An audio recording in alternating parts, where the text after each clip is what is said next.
Yo suelo utilizar dos tipos de papel. Uno que es específicamente indicado para lápiz de color y grafito, que es el Scheller, que es un papel alemán. A mí me gusta mucho porque es muy fino y deja un acabado muy pulido. Casi no notas el recorrido del trazo porque lo funde totalmente. Es como si patinara sobre la hoja. También utilizo uno que es de Arches, que es de acuarela, pero también da muy buenos resultados con lápiz de color y con grafito. Es un poquito más rugoso, pero no deja demasiada huella, retiene mucho el pigmento. Para dibujar utilizo lápices de grafito. Suelo utilizar distintas durezas. Suelo variar de un 2H a como mucho un 3B, pero generalmente me gusta utilizar el 2B, porque no me gusta irme a una textura demasiado cremosa y demasiado blanda, ya que creo que ensucia un poco los trabajos. Me gustan mucho también dos durezas intermedias, que son el HB, que no es ni duro ni blando, y me gusta también el F, porque da un acabado muy pulido, muy sedoso y no es tan clarito y tan sutil como el 2H. Para sacar punta me gusta mucho este sacapuntas de Faber-Castell porque tiene dos aberturas, una universal para grafito de distinto grosor y una específica para lápiz de color. Lógicamente para borrar necesitaremos una goma de borrar.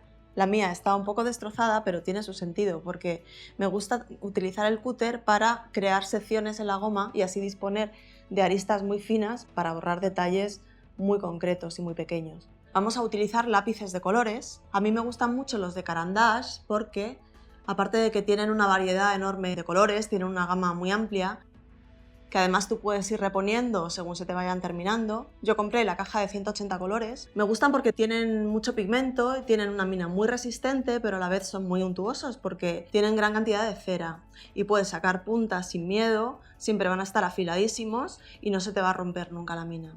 Los Luminance, que son la gama más elevada de Caran d'Ache, que tienen una madera de muchísima calidad y sobre todo la mina tiene un porcentaje elevadísimo de cera, es muy untuoso, muy cremoso y a la vez mantiene esa dureza tan necesaria para que la mina no se rompa. Los utilizo sobre todo en la gama de los beige y de los blancos y rosados pálidos para levantar las zonas de luz. También me parece interesante enseñaros los polícromos de Faber-Castell porque tienen una gama de rojos muy rica, muy amplia. Necesitaremos también un pincel plano, preferiblemente, para limpiar los restos de goma y de pigmento que nos puedan quedar en la hoja sin tener que tocarla. Necesitarás un escáner para pasar al ordenador el trabajo manual, o te puede servir también un teléfono móvil con sus aplicaciones para transferir las imágenes digitalmente al ordenador. Y por último, el portátil o el ordenador para poder dar los últimos toques en Photoshop y hacer las adaptaciones necesarias antes de enviar el arte final al cliente. Verás que hay muchos materiales y he mencionado muchas particularidades. Estos son los materiales que yo suelo utilizar, pero hay gran variedad de productos en el mercado que puedes probar y personalizarlos a tu manera. A lo mejor a ti te gustan otro tipo de durezas, otro tipo de papel más rugoso. La cuestión es ir probando y encontrar con qué te sientes más cómodo.